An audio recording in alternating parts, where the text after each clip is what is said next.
중국의 뛰어난 문명은 전 세계 발전의 구심점 역할을 해왔다. 무려 1000년 동안 그 규모와 기술적인 완성도 면에서 압도적인 우위를 지킨 것이다. 중국의 문명은 기술 혁신의 모태였다. 그 중에도 오늘날까지 명맥을 이어온 유산이 존재한다. 바로 기술 혁신의 정수를 꼽히었던 전쟁 기술이다. 6000년이 넘는 장구한 역사를 자랑하는 최고의 고대 문명 국가였던 중국은 오늘날에도 최대 군사 강대국으로 손꼽힌다. 특히 6000년간 발전을 거듭해온 무기 제조술은 놀라운 기술 혁신의 역사를 보여준다. 최근 연구에서 현대의 무기 중 다수가 수천 년 전 존재했던 중국 무기에 기원을 두고 있음이 밝혀졌다. 고대 중국의 군대는 소총과 지뢰는 물론이고 마을 하나를 통째로 날려버릴 수 있는 대형 쇠뇌까지 사용했다. 그리고 적진에 불을 뿜는 강력한 화염방사기도 존재했다. 또 고속 대포와 적진을 초토화시킬 수 있는 강력한 소위탄까지 전쟁에서 선보였다. 심지어 자주식 미사일까지 존재했다. 이와 같은 고대 무기는 현대 군사 장비에 버금갈 만큼 세월을 앞서간 발명품이었다. Most of the weaponry used in modern warfare has its roots originally in China. 중국의 무기 기술자들의 무기는 수천 년이나 앞선 것이었다. The Chinese throughout a lot of history have been at the absolute cutting edge of military technology. 놀랍게도 고대 중국인은 현대전에서 사용되는 군사 장비와 유사한 화약과 전투 로켓까지 개발했다. It's certainly one of their major contributions, for better or for worse, to the history of the world. There's no doubt that through a lot of history, the Chinese have been the greatest military innovators on Earth, and their technology has certainly been at the absolute forefront. 기원전 400년경 중국은 통일 국가를 이루지 못하고 몇 개의 소국으로 나뉜 채 서로 패권을 놓고 다투는 형국이었다. 이들 중 주변국을 통합한 소국은 원대한 포부를 달성할 수 있었다. 중국 대륙을 통일하는 것이다. 주변국과의 전쟁에서 승리하고자 각국의 무기 기술자들은 전쟁 무기 개발에 박차를 가했다.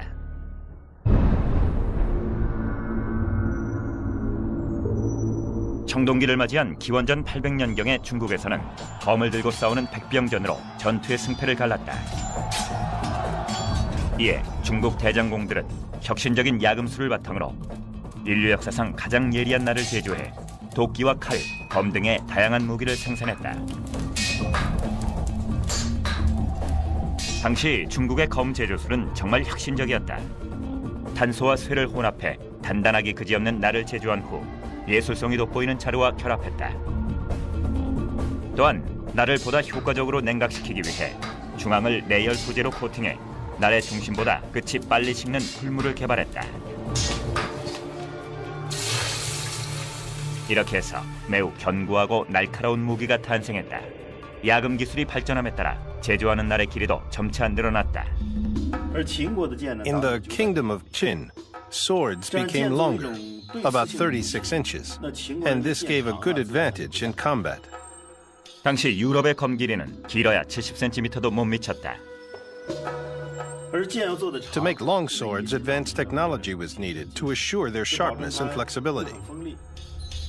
검 제작자는 금속의 화학적 특성을 익히고 특히 복잡한 화학 공정을 거치는 크롬 도금에 정통해야 했다. 그래서 견고함과 내구성이 뛰어난 검이 탄생되는 것이다. The sword still shines and has not gone rusty after 2,200 years. This is a result of the chromium plating on it. 중국의 검 제작자들은 어떻게 8개의 면에 고루 크롬 도금을 했을까?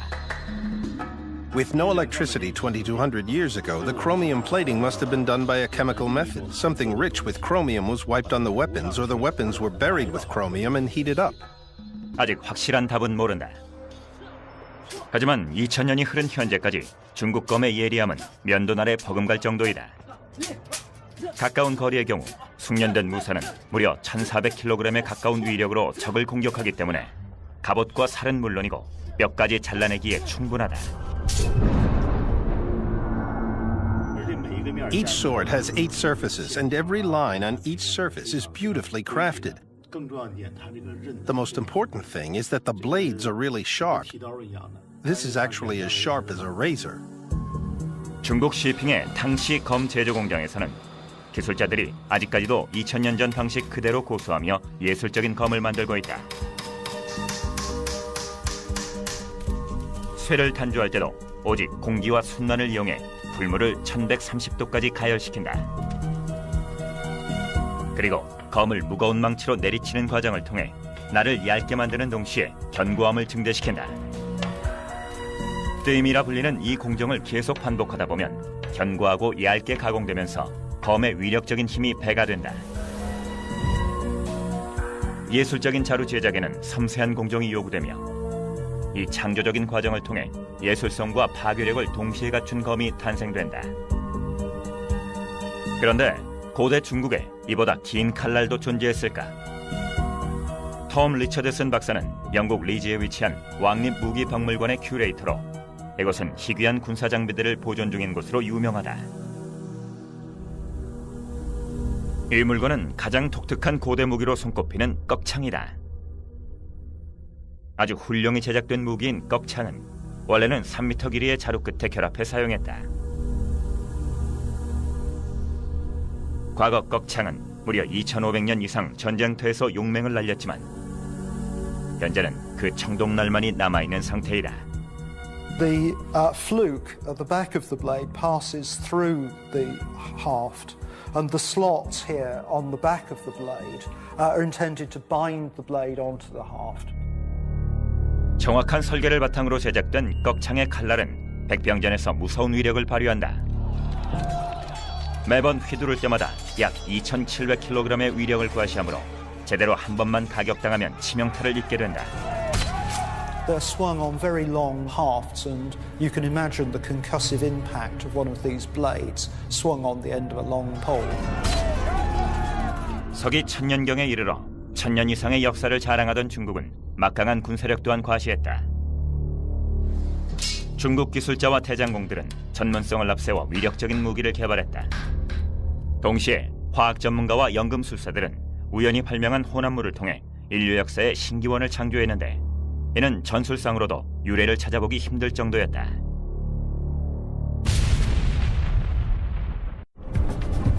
현대의 군사 장비는 지금으로부터 1000년 전 고대 중국의 무기에 뿌리를 두고 있다.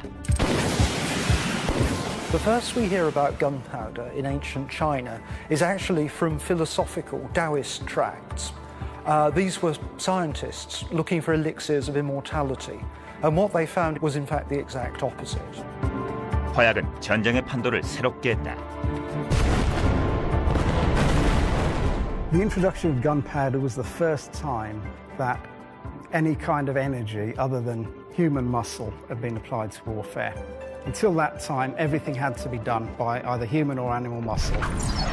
Gunpowder harnessed chemical energy, which could be released over a very short period of time, and gave that enormous power into the hands of the military. The first place that happened was China. 인류 역사를 바꾼 물질인 화약의 제조법은 생각보다 훨씬 간단했다. 무기학 전문가인 존 넬러의 설명을 들어보자. The basis of gunpowder and any sort of explosive is the fuel. In this case, the fuel is charcoal. We need to powder it, grind it down. In fact, it often works best to have a mixture of coarse and fine powdered charcoal. 그리고 숟가루를 정확한 용량에 맞춘 다른 두 화합물과 혼합한다. Mixed together and ground very carefully, you end up with your black powder. 존이 순은의 용기와 숟가락을 사용하는 건 강철이나 다른 금속의 경우 불꽃을 일으켜 폭발할 위험이 있기 때문이다.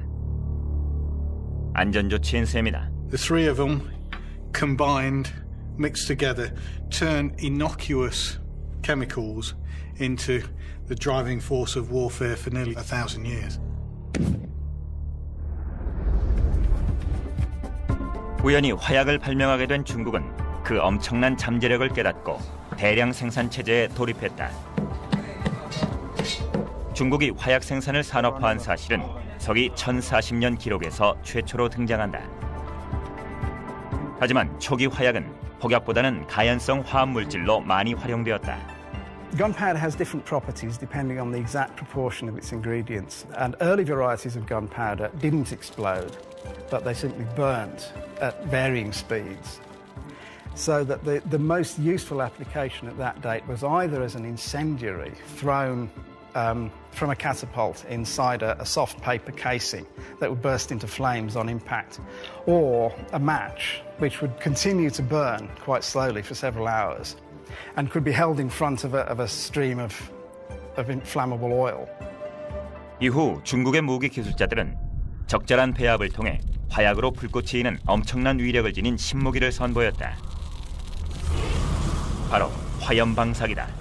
When the flamethrower was first used by the Germans in the First World War, it came as a terrible surprise to the Allies and was regarded as a particularly horrific example of the way that modern warfare was going.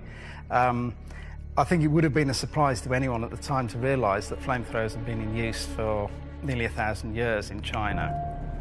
화염을 투척하거나 발사하는 무기는 그 이전에도 존재했다. Greek fire had been in use for several hundred years before that, but the Chinese advance on this was to produce a continuous stream of flammable liquid. 이 고대 화염 방사기는 액체 연료를 처음 사용했던 무기다. This flamethrower is from the Song Dynasty. It was made to use gasoline, which had been used in China very early on. 액체 연료인 휘발유를 쓰므로 분사구로 화염 방사가 가능했다. This was then ignited at the muzzle by a piece of slow match impregnated with gunpowder. So this was not only the first continuous action flamethrower, but it was also the first known use of gunpowder in military technology. 영국의 인적이 드문 시골에서 고대 화염 방사기 복제품의 위력을 시험해 보기로 했다. 고대 무기 전문가인 리처드 윈들리는 이 화염 방사기의 신관에 큰 관심을 보였다. Certainly the ignition details we have for the flamethrower from the original text indicate that it was some kind of very slow burning but sparky fuse which gave plenty of sparks but burned relatively slowly. It'd be no good having a fuse that burned quickly because it would just burn away and there wouldn't be enough ignition there for the thing to keep up a continuous stream. 고대 중국인들이 화염 방사기에 사용한 가연성 연료는 무엇일까? We think that what they were using was something similar to gasoline or kerosene. So what I'm actually using in this device is a mixture of the two. 도화선과 연료의 화학적 성분 조사를 바탕으로 윈들리는 역사적 근거를 통해 고대 화염 방사기의 작동 원리를 연구했다. So this is our reconstruction of the Chinese flamethrower. Basically what we have is a brass cylinder. The quality of the brass was actually specified in the original document. And this forms the cylinder of a pump. Inside here is a piston, which is about so big. This would probably be made out of bronze or possibly wood, and it would be bound round with cord until it was a really snug, tight fit in the cylinder so we can get plenty of pressure. This moves backwards and forwards as the handle is moved backwards and forwards. On the forward stroke, it forces out the flammable liquid through a nozzle at the front of the device. And on the back stroke, it forces the fluid which is in here. It forces that down through that pipe there, up through an internal pipe here, and to a secondary nozzle at the front. So we're effectively getting two squirts, one on the forward stroke and one on the backward stroke. 화염 방사기 후면에서는 실린더의 직경이 크게 확장되면서 오늘날 눌림쇠 역할을 담당하게 된다. 또한 이를 끈이나 판지로 가득 채워서 손잡이를 당길 때 연료가 밖으로 새어나와 무기 작동자에게 튀는 것을 방지한다. The reservoir is in the bottom. Initially, in the original device, the whole thing, this whole tank would have been a large reservoir, which would probably be holding something like 25 litres. 여기엔 회전 경첩이 달린 역행 방지판이 있어 손잡이를 밀 때 연료를 빨아들이고 손잡이를 당길 시 연료통으로 되뿜어 전면에 있는 두 번째 분사구로 이동시킨다. The ignition system is a slightly different proposal because the texts are not that clear on how exactly this worked. The little fuse assemblies are going to fit just inside a little holder there. They're ready to be lit. The front portion, the ignition chamber, goes on. Then all remains to do now is to light the fuse and we're ready, pretty much ready to shoot. 윈들리는 화염방사기 18m 전방에 건초 도미를 세우고 발사의 정확성을 시험해 볼 계획이다.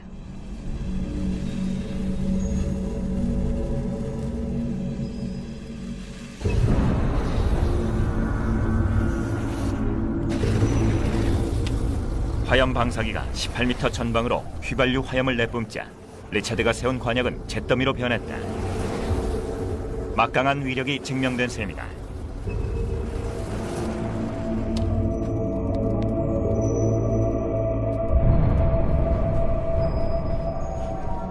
Well, that from where I was standing, that was absolutely staggering. That was awesome, and to see that stream of fire coming at you must be absolutely devastating. 화염 방사기에 가장 적합한 전술적 위치는 어디일까? They were used in a whole host of different ways. They were used on board ship, they were used on ramparts as defences for fortifications, and almost act as a kind of spearhead for frontline troops. We know from 20th century experience that the flamethrower is one of the most terrifying weapons that anyone can face. And certainly there would have been a serious risk of being burnt if you were in front of it. But they were fairly short-ranged weapons. And a lot of the time, their value would have been psychological. If a flamethrower of that description was guarding a breach in a city wall, it would have been a very brave man who would have attempted to go through it. 하지만 군사 목표물은 18m 거리에 한정되지 않는다. 고대 중국인들이 사정거리가 1.6km가 넘는 무기를 개발했다는 놀라운 사실이 연구를 통해 밝혀졌다.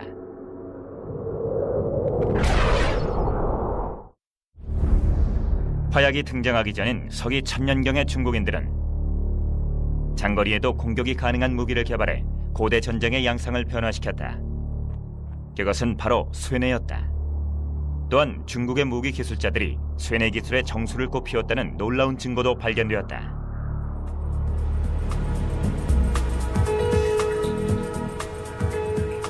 중국의 문서 보관국에는 11세기에 출판된 군사전략적요라는 고대 사료의 희귀한 사본이 보관돼 있다. 이 자료는 고대 중국 전투사의 대표적인 기록이다. 이 책 속에는 정교하고 놀라운 고대 중국 무기의 숨결이 드러나 있다. 그중 하나가 바로 강력한 포위 공격 무기였던 삼중쇠뇌이다. 삼중쇠뇌는 8m 길이에 가까운 무기로 한 개가 아닌 3개의 쇠뇌를 연안으로 사용해 그 위력을 배가시켰다. 엄청난 내구력의 이 공격 무기는 장전하는 데만 장정 여럿이 동원돼야만 한다. This is the largest long-range weapon. The original model would be twice as big, twice as long as this model. Mostly it's used to defend, but it could certainly be used for attack. It has fierce power from these triple bows. It would take 10 soldiers or more to turn the axle and to load the string on the trigger. 이 괴물 같은 쇠뇌는 어떤 화살을 사용할까? The arrows for the siege crossbow were huge. They were made from iron and could fly as far as a mile.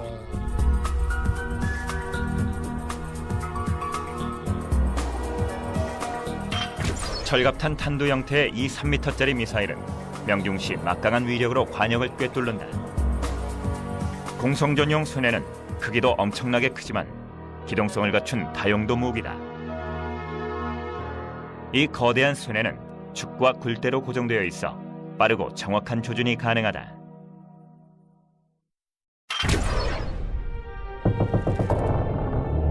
일단 목표물 조준이 끝나면 방아쇠를 망치로 내리치면서 팽팽하게 당겨진 대형 화살을 발사한다.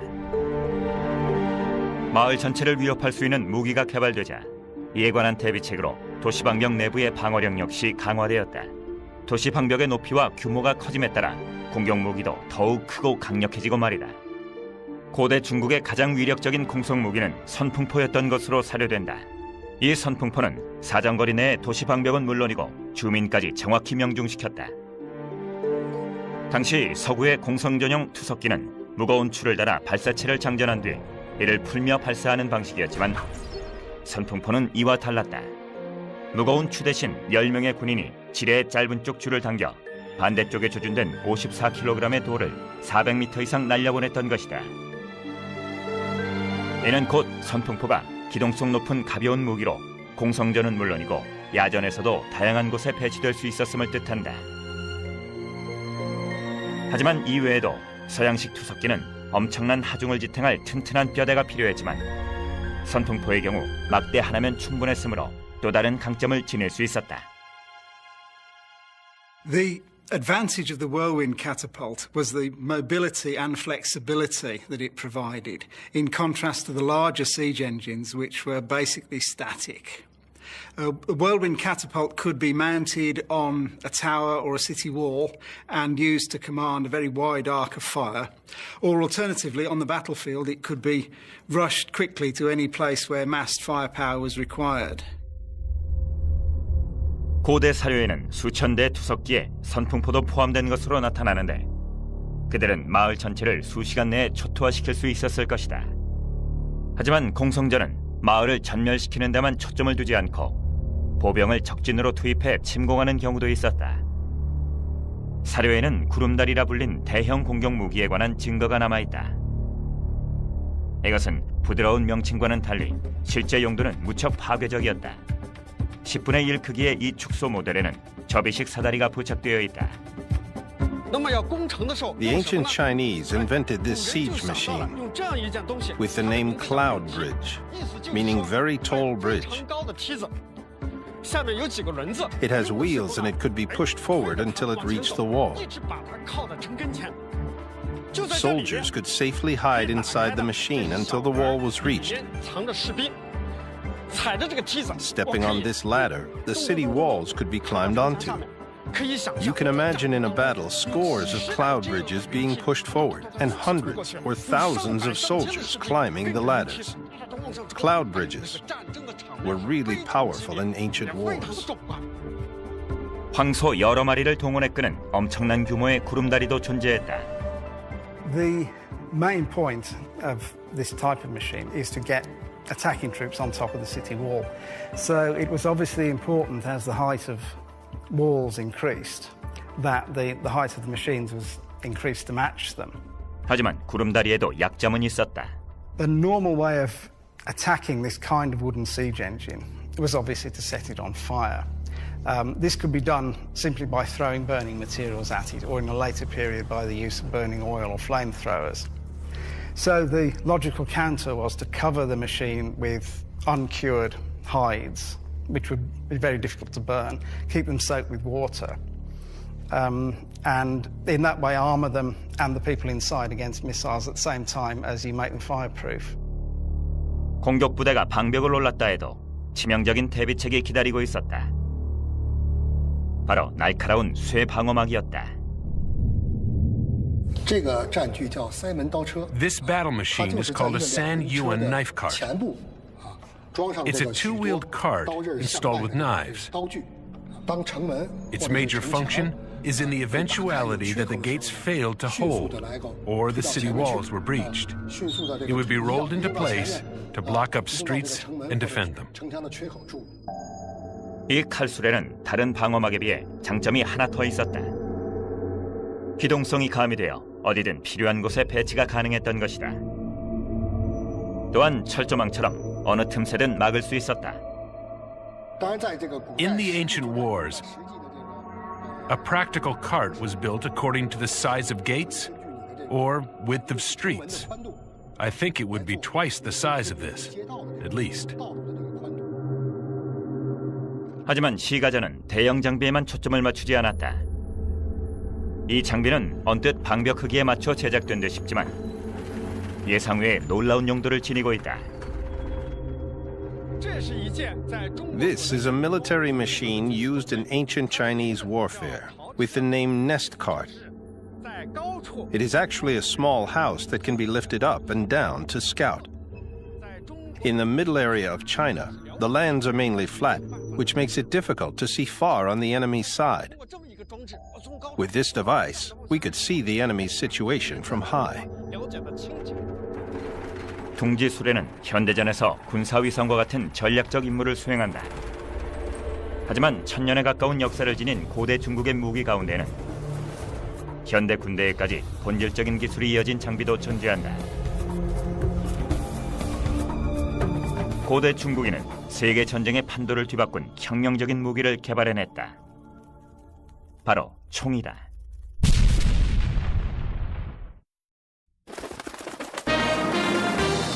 당신이 찾는 행복의 파랑새는 뉴욕 생명 안에 있습니다. 162년 동안 지켜온 신뢰와 가치. 행복한 미래와 키스하세요. 뉴욕 생명. 세계 재벌의 등장 그 이전 히피가 있었다. 컴퓨터가 이룩한 문화혁명 그 앞에 지배문화에 대항하는 하위문화의 혁명이 있었다. 히피와 그들의 유산을 만나보자. 가장 매혹적인 동시에 위험했던 사회현상 히피를 탐험한다. 놀랍고 특별한 히피의 모든 것 히피. 7월 9일 오전 오후 10시 많은 시청 바랍니다.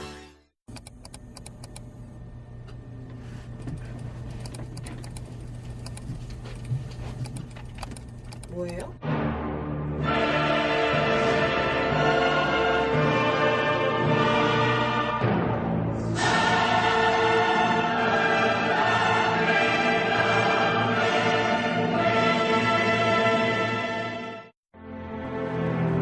히스토리 채널이 엄선한 6월의 테마위크. 밝혀지는 진실, 성서 속 인물들, 논란에 쌓여있는 마리아 막달레나의 진짜 모습은 무엇일까? 오늘날 새롭게 나타나는 증거들을 통해 그녀의 진짜 모습을 밝혀본다. 지혜의 왕 솔로몬. 하지만 잔혹한 폭군이었다는 주장도 있는데 예수를 팔아넘긴 인물로 배신자의 대명사가 된 가롯 유다. 유다의 일생을 새로운 시각으로 바라본다. 예수를 낳은 마리아의 남편 요셉. 그는 왜 성경에서 감춰진 것일까? 지식을 키우는 채널, 히스토리 채널.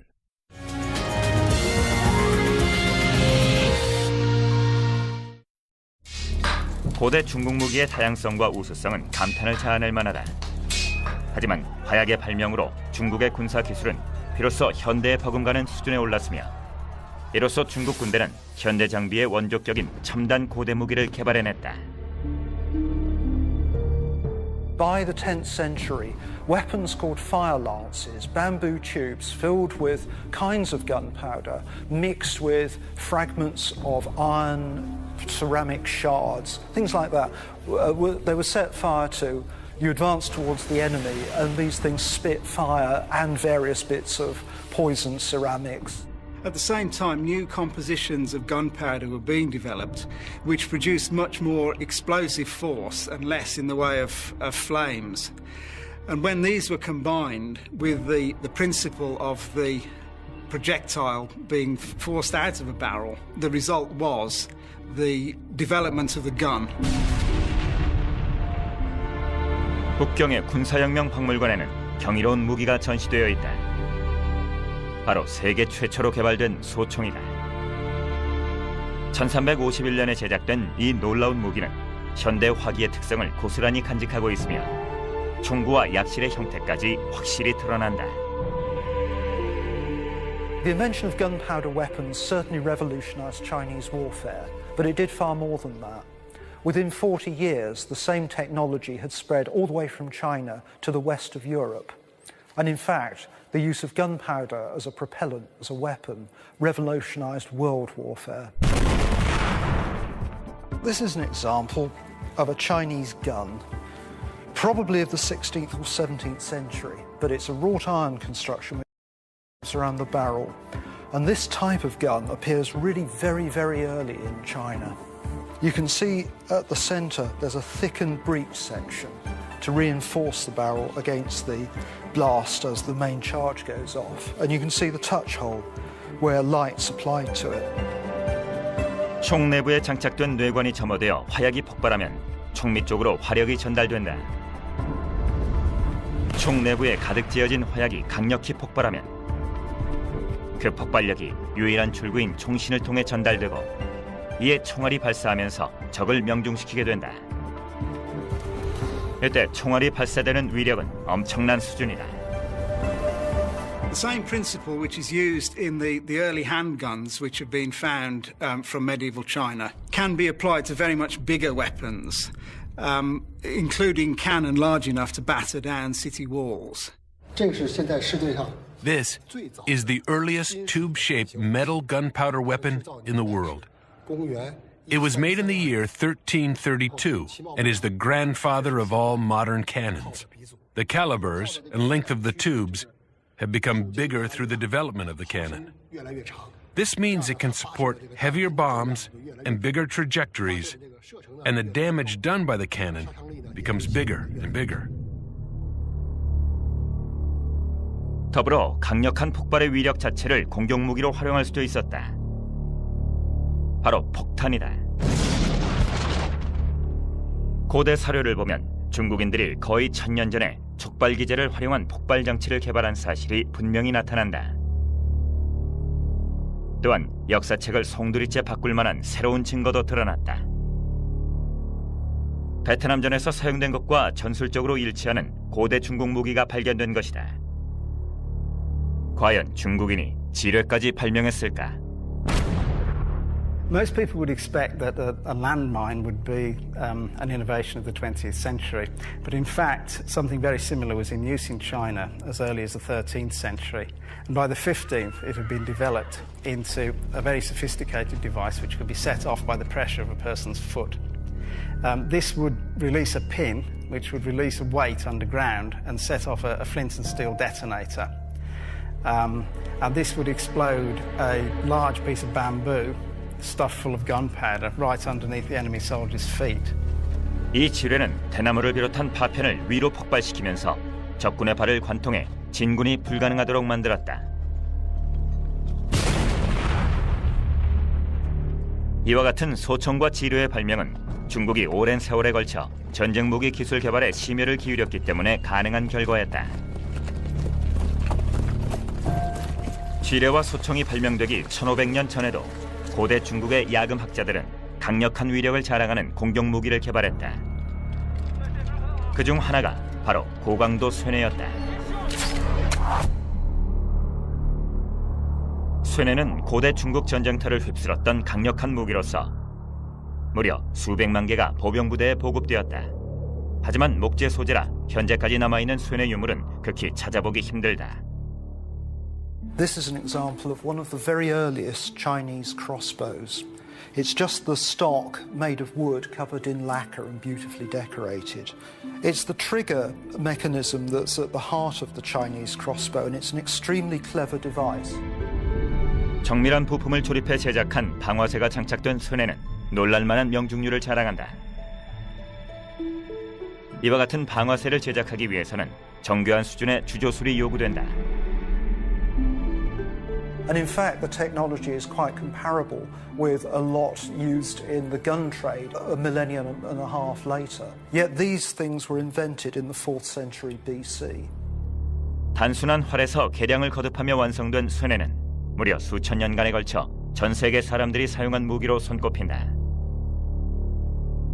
쇠뇌가 일반 활보다 위력이 강한 이유는 무엇일까?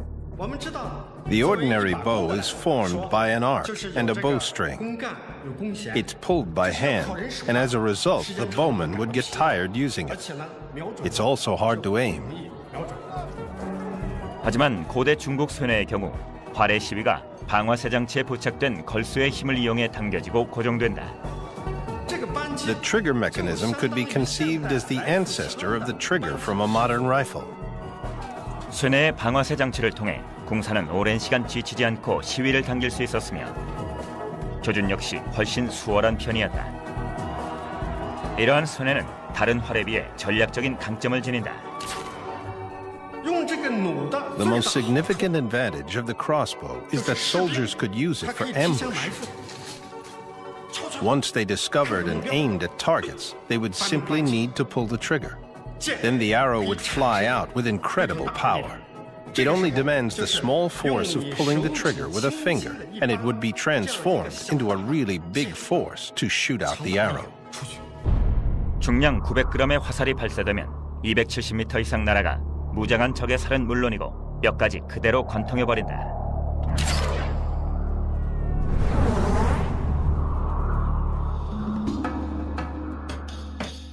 이렇게 감탄을 자아내는 공격무기인 쇠뇌를 제작하는 기술은 현재까지도 이어지고 있다.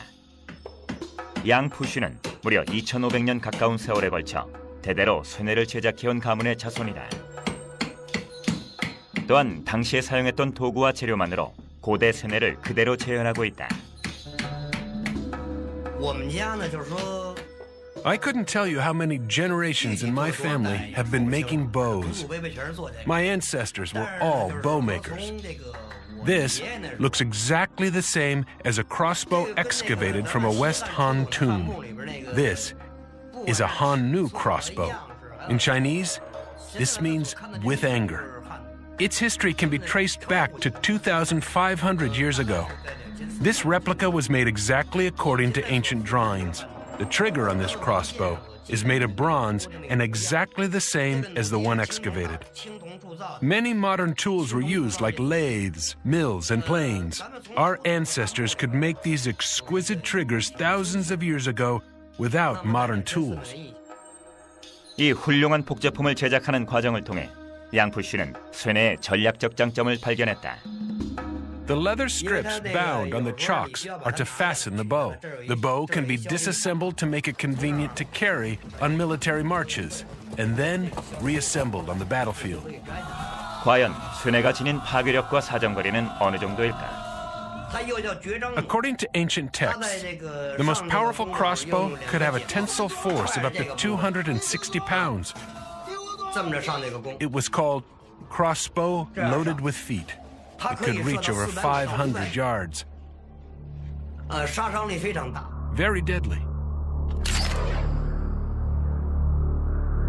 이 엄청난 위력을 자랑하는 쇠뇌가 발사한 50cm짜리 활에 명중되면 현대의 357구경 총알을 가슴에 맞은 듯한 치명타를 입게 된다.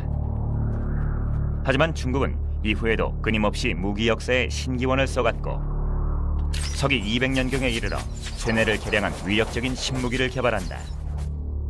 총이 등장하기 수백 년 전 세계가 단순한 활에 의존하고 있을 때 중국은 세계 역사상 최초로 연사가 가능한 공격 무기인 자동 쇠뇌를 개발해냈다.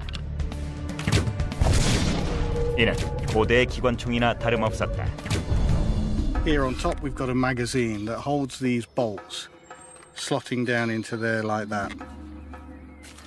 Holding this lever, working the action, the whole magazine comes forward. The string slips into that notch, so it can then be drawn back. It's also holding down a little peg, so that when the magazine is steady on the stock, pushes the peg, wallop, shoots the projectile down at the enemy. And as fast as you can work the action, that's how fast you can shoot. 100명의 군사가 모인 중대 10개로 이루어진 연대에는 수천의 공사가 배치되어 있었다. 한 번에 무려 6-7천 발에 달하는 화살을 적진으로 쏟아부을 수 있었기 때문에 곧장 전쟁터를 쑥대밭으로 만들 수 있었다.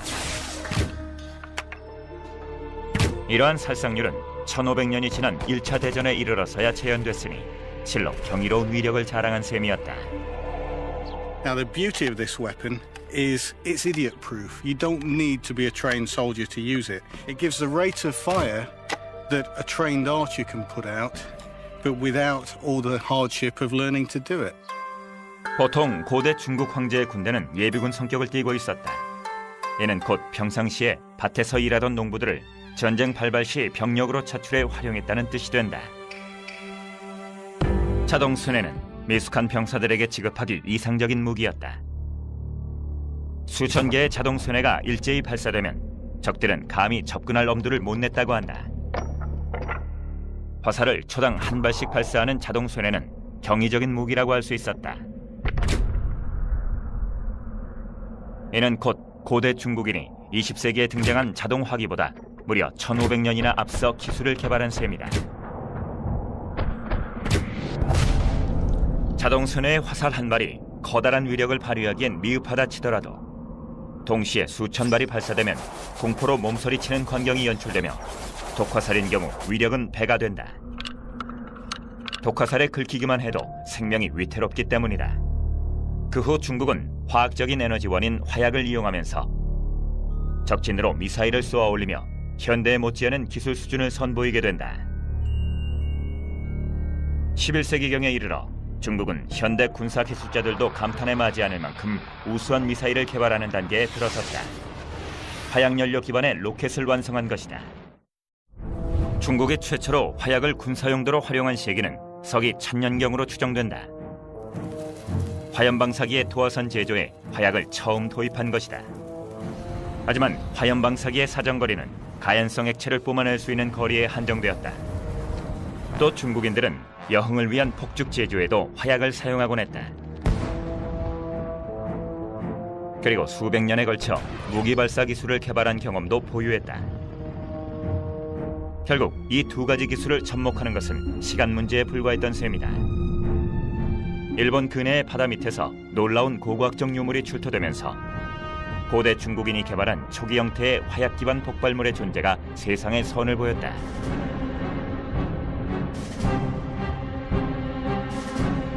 학자들은 완벽히 보존된 폭탄 2개와 일부분만 남은 폭탄 4개를 발견했는데 모두 두꺼운 도자기에 봉인되어 있었다.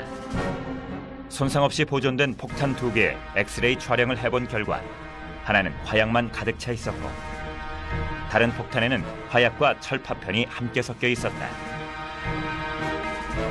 조사 결과 이 폭탄은 수류탄의 위력을 갖춘 무기로 판명되었다. 우리는 지금까지 고대 중국인들이 다양한 무기를 개발한 사실을 확인했다. 상상을 초월하는 규모의 대형 쇠뇌와 소총 및 대포를 비롯해 막강한 위력의 화염 방사기까지 모두 1000년에 가까운 역사를 지니고 있다. 하지만 새로운 발견으로 놀라움을 금치 못할 의문점이 제시되었다. 과연 전 세계가 투석기로 전쟁을 하고 있을 무렵 중국이 로켓 추진식 미사일을 개발했다는 게 가능한 일일까? 초기만 해도 화약은 주로 여흥을 위한 용도로 활용되었으며 오늘날 축하 행사에서 보는 것과 같은 화려한 폭죽놀이를 연출해냈다. 과연 고대 중국인들이 이와 같은 화약 기술을 바탕으로 로켓 기술을 발전시켜 자주식 미사일을 개발할 수 있었을까? Under the Song dynasty in the 13th century, they were still used only for toys and for firework demonstrations. But soon after that, they began to have a military application.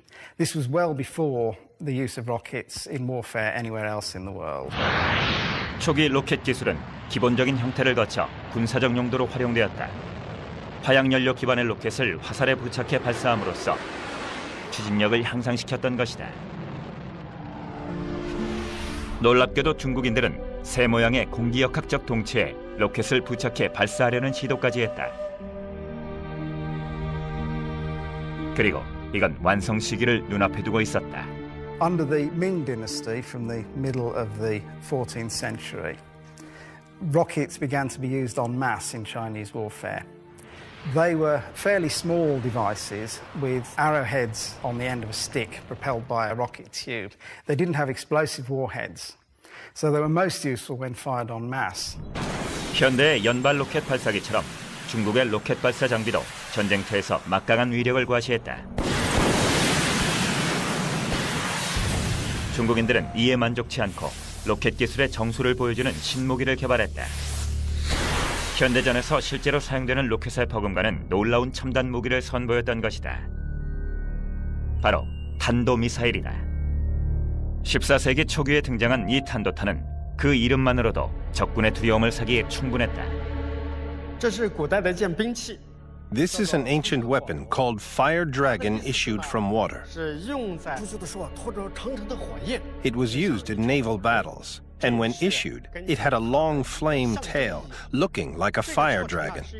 There are many types of bamboo in China, so it's easy to find the material to build the weapon's body. 실제 발사 원리는 어떨까? It has something like fireworks attached to the outside, which act like a powder flask when they are lit. The whole thing starts to fly. The mouth in the front is loaded with gunpowder, which explodes the enemy's ship. 이 로켓의 더욱 놀라운 점은 2단 발사 구조를 갖추고 있다는 점이다. During the flying, the first stage burns, but ignites the second stage. This drives the Fire Dragon to fly further and reach the enemy's ship and explode. 하지만 적이 사정거리 밖에 있다 하더라도 대책은 분명히 있었다. 로켓 추진 화살 3발이 장착된 탄창을 미사일의 앞쪽 입에 부착한 것이다. 수백 발의 활용 미사일이 발사되면 적선은 몸서리를 치며 두려움에 떨었을 것이다.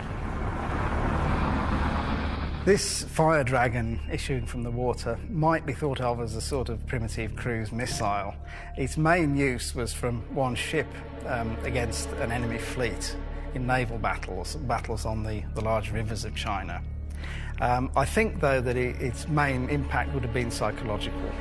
The large carved and painted dragon head on the front would probably have had more impact than the shower of arrows which it discharged when it got within range.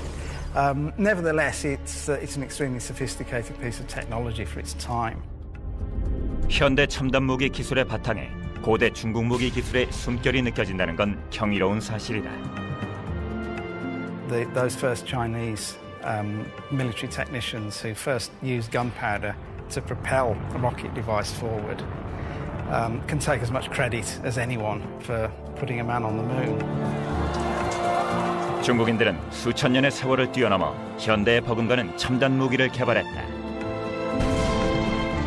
앞으로 학자들의 연구가 계속되는 한 고대에 관한 통념을 뒤바꾸고 인류 역사의 신기원을 발견할 순간이 올지도 모른다.